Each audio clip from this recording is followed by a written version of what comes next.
পিছন থেকে তারা বলতে লাগলো, ভাইয়া আপনি আমাদেরকে এখানে দেখে মন খারাপ করেন না, জোর করে নিয়ে আসছে ভোট দিব রিকশায়। জোর জবরদস্তি করে মানুষের ভালোবাসা পাওয়া যায় না। জোর জবরদস্তি করে আপনি মানুষের ভালোবাসা কখনো পাবেন না ভাই। এটা আপনি টাকা খরচ করবেন, জোর করবেন, সব কিছু করবেন, এই সব কিছুর পরে দেখবেন মানুষকে রিকশার ভিতরে ভোট দিচ্ছে। আল্লাহর কসম, আমার কথা যেন মিথ্যা না হয়, আমি যখন গাড়ির গ্লাসটা সেখানে খুললাম তো সেই মিছিলের অগ্রগামী লোকগুলো চারপাশ থেকে আমার গাড়ির দিকে ছুটে আসলো, শুধু এতটুক যে শুধু তারা হানজালাকে শুধু একটু ধরতে চায় এটার জন্য। এবং পিছন থেকে তারা বলতে লাগলো, ভাইয়া আপনি আমাদেরকে এখানে দেখে মন খারাপ করেন না, জোর করে নিয়ে আসছে ভোট দিব রিকশায়। পিছন থেকে আরেকজন বলল, হানজালা ভাই ভয় পায়েন না, আপনার ভোট তো সব বোমা ভোট, কারণ প্রকাশ্যে কেউ আসতে পারে না। তার মানে বোঝা যায় এদেশের মানুষ যেই দল করুক না কেন, কিন্তু ত্রয়োদশ জাতীয় সংসদ নির্বাচনে মাদারীপুর 1 থেকে তারা রিকশাকে ভালোবেসেছে। আমি আমার এই পাঁচচর বাজারের ব্যবসায়ীদেরকে বলতে চাই, আপনাদের থেকে কষ্টই এই শিবচরের আর কেউ নাই, বিশেষ করে আমার হিন্দু ভাইরা। আর কত চাঁদা দিয়ে, আর কত কাপুরুষের মতো চুপ করে বসে থাকবেন? চাঁদা দিচ্ছেন, মুখ দিয়ে বলতে পারছেন না, কারণ জানেন বলতে গেলে ব্যবসা বন্ধ করে দিবে। চাউলের পর চাউল পাঠাচ্ছেন নেতা কর্মীদেরকে খাওয়ানোর জন্য। আমরা হামজালারা সারাদিন নেতৃবৃন্দ ঘোরার পরে বাহাদুর করে দিয়ে খাবার দাবারের ব্যবস্থা করেন। আমরা ওই সময় একবেলা তাদেরকে ঠিক মতো খাওয়াতে পারি না। সারাদিন ঘোরার পরে গরুর গোস্ত দিয়ে খাওয়াবো তো পরে, ডাল আর ভাত আলু ভর্তা দিয়ে নেতৃবৃন্দকে ঠিক মতো খাওয়াতে পারি না। এই যে প্রহরের পর প্রহর দেখেছেন হুন্ডার, একজনকে 1 লিটার তেল হামজালার এই পর্যন্ত ভরতে দেওয়া লাগে নাই। তাহলে এক একজন যুবককে 2000 জন প্রতি দেওয়ার জন্য এই দেশের নেতারা সব দাঁড়িয়ে রয়েছে। কিন্তু এবারে শিবচরের যুবকরা তারা টাকাকে প্রত্যাখ্যান করেছে, খাবারকে প্রত্যাখ্যান করে তারা ইনসাফের রাজনীতিকে বেছে নিয়েছে। এজন্য ভাই আমি আমার হিন্দু ভাইদেরকে বলছি, চাউলের পর চাউল দিচ্ছেন, মন চাইলে আপনাদের কাছ থেকে প্রথমে এসে চাঁদা দেয়, আর আপনাদের জবান থাকে বন্ধ, নিজেদেরকে ছোট মনে করেন। আমি হামজালা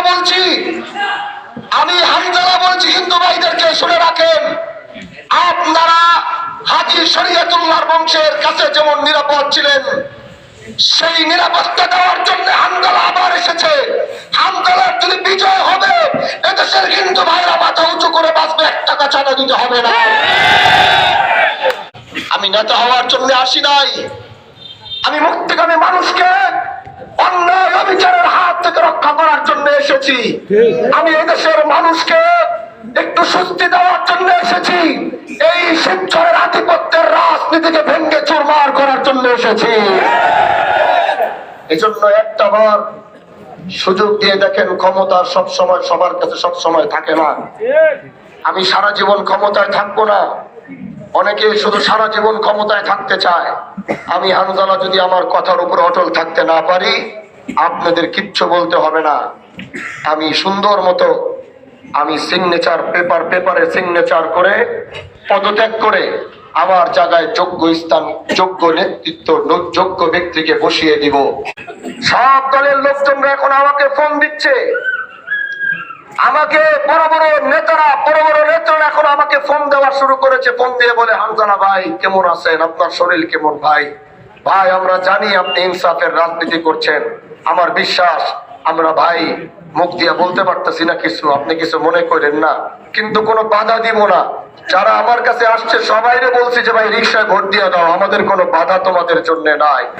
এই যে গণজোয়ার উঠেছে, 2 দল মিলে মনে করছো এই গণজোয়ারকে বন্ধ করবা, তোমরা সব দল মিললে আগামী যুবকদের ইনসাফের এই গণজোয়ার বন্ধ করার শব্দ কারণে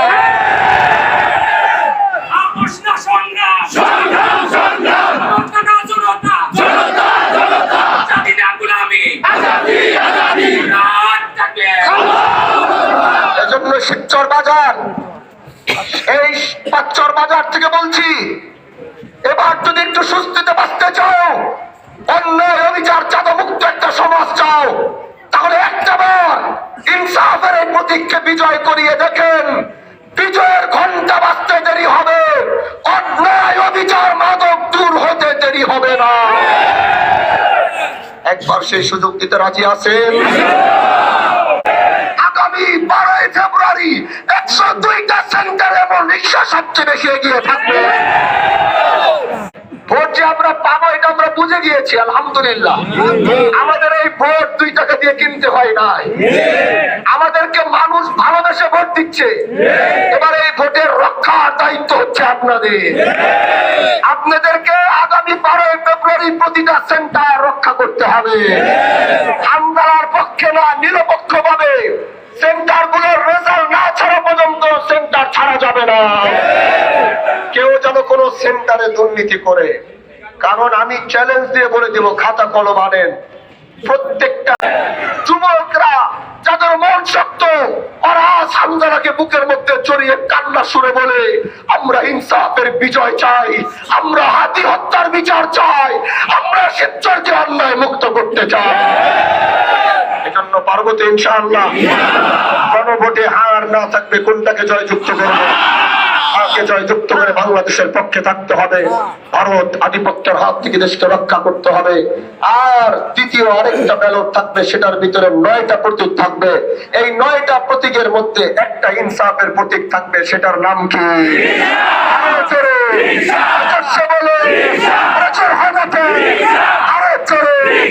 এবার যাবে সংসদে যুবক ভাইদের, মা বোনদের, আলেমুলামা বাহাদুরপুরে ইনশাআল্লাহ ইনশাআল্লাহ।